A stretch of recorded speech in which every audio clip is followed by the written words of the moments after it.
Assalamualaikum warahmatullahi wabarakatuh. Alhamdulillah, assalatu wassalamu ala rasulillah, wala hawla wala quwwata illa billah. Izinkan dalam kesempatan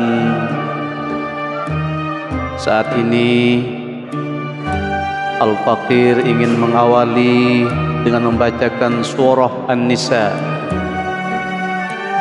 ayat ke-58.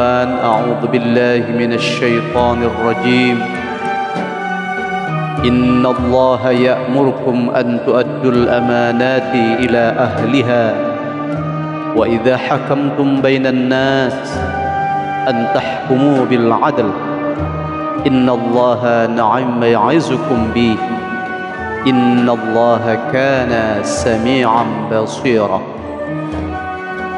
Sesungguhnya Allah menyuruh kamu menyampaikan amanat kepada yang berhak menerimanya, dan menyuruh kamu apabila menetapkan hukum di antara manusia supaya kamu menetapkan dengan adil. Sesungguhnya Allah pemberi pengajaran yang sebaik-baiknya kepadamu. Sesungguhnya Allah adalah Maha mendengar lagi Maha melihat. Surah An-Nisa ayat 58 ini adalah anjuran untuk senantiasa kita berlaku amanah. Kata-kata amanah itu sendiri secara harfiah berasal dari kata al-amnu, sangat dekat dengan makna aman, dan keamanan itu melahirkan ketenangan jiwa serta terbebas dari segala rasa takut. Artinya bahwa orang yang amanah adalah orang yang senantiasa membebaskan seseorang dari rasa takut. Secara bahasa dapatlah diartikan sebagai sesuatu yang dipercayakan dari seseorang kepada orang lain, bahkan dari Al-Khaliq kepada makhluknya. Seperti kata-kata anak adalah amanah. Maka yang dimaksudkan anak itu adalah ciptaan Allah, itu merupakan titipan darinya. Dan izinkan Al-Faqir mencoba meminjam definisi yang diungkapkan oleh Profesor Dr. Quraisy Shihab. Beliau memaknai amanah sebagai kepercayaan yang diberikan pada seseorang untuk dijalankan dengan baik serta dipelihara sebaik mungkin. Dalam proses menjaga amanah, orang-orang yang mendapatkan amanah harus menghindari segala kemungkinan baik suatu saat ia akan menyia-nyiakan amanah tersebut, baik secara sengaja ataupun tidak disengaja. Pertanyaan yang paling mendasar adalah bagaimana meniti jalan membangun harapan di dalam diri kita agar senantiasa berlaku amanah. Maka izinkan Al-Faqir dari berbagai sumber mensari setidak-tidaknya menjadi 6 titian dalam kerangka kita membangun amanah di dalam diri kita. Pilar utama amanah tersebut sekaligus menjadi yang pertama adalah kejujuran. Sebuah kata yang sekali lagi sangat mudah kita ucapkan, namun begitu sangat sulit kita dalam mempraktikkannya dalam kehidupan sehari-hari kita. Kadang-kadang pada situasi tertentu begitu sulit kita berlaku jujur, bahkan kadang-kadang terhadap diri kita sendiri. Perilaku tidak jujur tersebut atau ditundanya perilaku jujur tersebut diperbolehkan di dalam agama sepanjang apabila kita jujur akan membuat kemudaratan. Contoh sederhana, menunda menginformasikan adanya musibah kepada keluarga yang dekat, yang kemudian akan membuatnya menjadi syok, akan membuatnya menjadi sangat kaget dan akhirnya berakhir dengan kemudaratan. Namun dalam konteks ini sekali lagi adalah menunda kejujuran sampai pada hal atau sampai pada momentum yang sangat tepat. Kejujuran yang sebenarnya adalah sebagaimana yang disampaikan wasiat oleh Rasulullah SAW pada salah seorang sahabat. Beliau menyampaikan, qulil haqqa walau kana murra. Sampaikanlah yang benar itu walaupun kebenaran itu kadang-kadang pahit.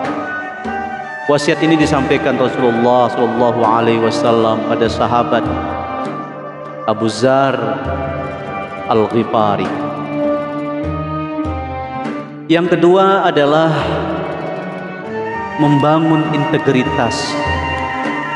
Kata-kata yang juga sangat familiar dalam keseharian kita, dari asal kata integrity kemudian menjadi integritas, integral. Tentu kita memaknainya menjadi satu kesatuan. Dalam kerangka ini adalah satunya perkataan dengan perbuatan.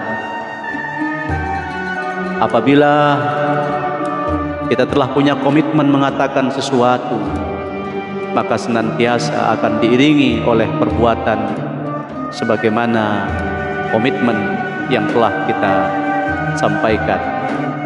Karena begitu besar kebencian Allah kepada orang yang hanya mengatakan sesuatu namun alpa untuk mengerjakannya. As-Saff ayat 3 mengingatkan kita, kabura maqtan 'indallah an taqulu ma la taf'alun. Sangat besar kebencian di sisi Allah bahwa kamu mengatakan apa yang tidak dapat atau tidak kamu kerjakan. Yang ketiga adalah belajar sungguh-sungguh untuk bertanggung jawab.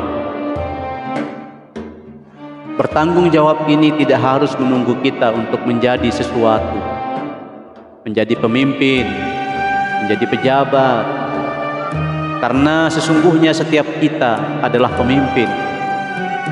Kullukum ra'in wa kullukum mas'ulun an ra'iyati. Setiap dari kita adalah pemimpin dan tiap-tiap pemimpin akan dimintai pertanggungjawabannya. Hadis riwayat Imam Bukhari. Kata-kata bertanggung jawab juga begitu sangat mudah kita temukan, bahkan sangat mudah kita lafalkan. Namun begitu sangat sulit kita untuk mengimplementasikannya. Hal yang pertama yang bisa kita lakukan adalah justru bertanggung jawab terhadap diri kita sendiri. Titian yang keempat adalah senantiasa menjaga kepercayaan orang lain. Orang mengatakan bahwa kepercayaan itu adalah modal besar. Sebaliknya, ketidakpercayaan itu adalah sesuatu yang akan membawa kita kepada kerugian.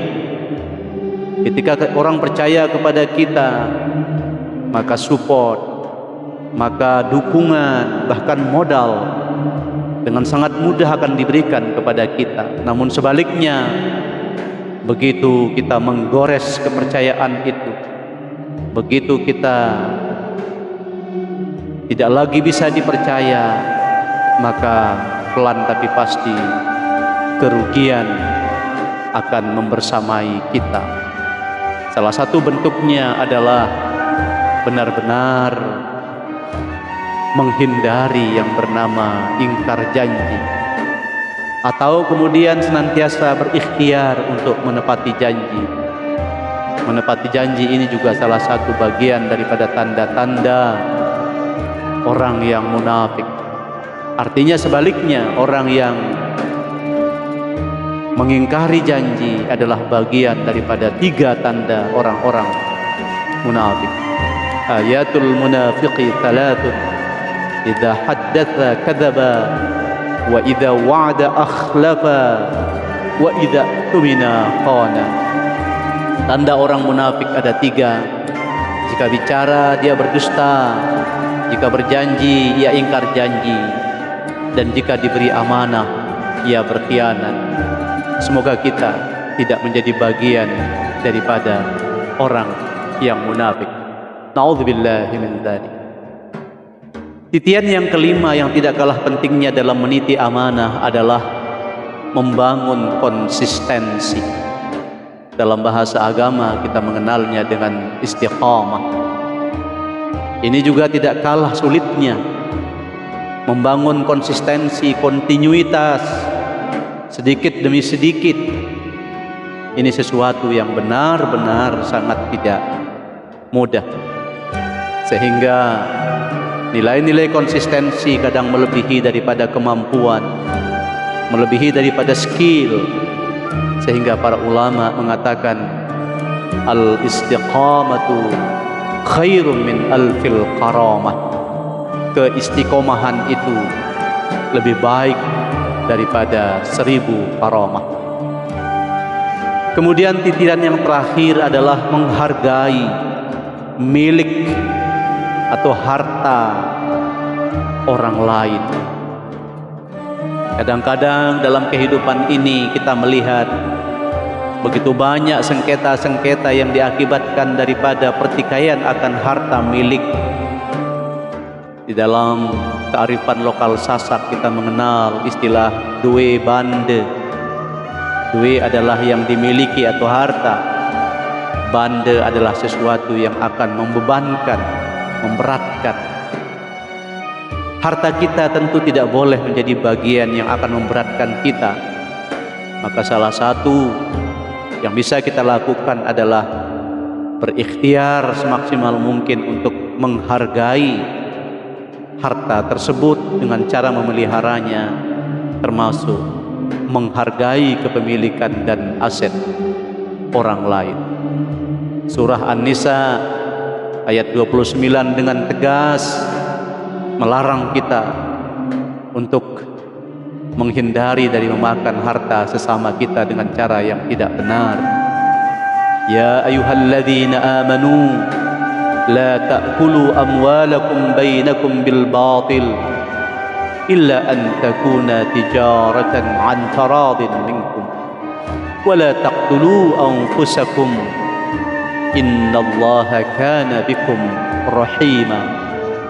Wahai orang-orang yang beriman, janganlah kamu saling memakan harta sesamamu dengan jalan yang batil, kecuali dalam perdagangan yang berlaku atas dasar suka sama suka di antara kamu. Dan janganlah kamu membunuh dirimu. Sungguh Allah Maha Penyayang kepadamu. Ayat ini menyeratkan kepada kita untuk senantiasa menempuh jalan-jalan halal. Dan salah satu jalan halal tersebut Allah sebutkan dengan jelas adalah at-tijarah atau wira usaha, yaitu membangun benih-benih entrepreneurship di dalam diri kita dan masyarakat kita.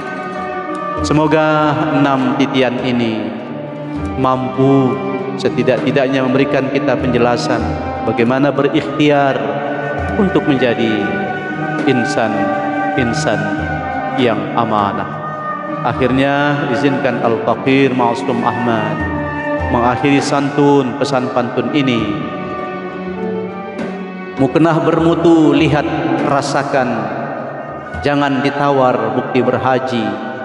Amanah itu dapat dibiasakan dengan belajar, tepati janji. Wallahu a'lam bishawab. Wassalamualaikum warahmatullahi wabarakatuh.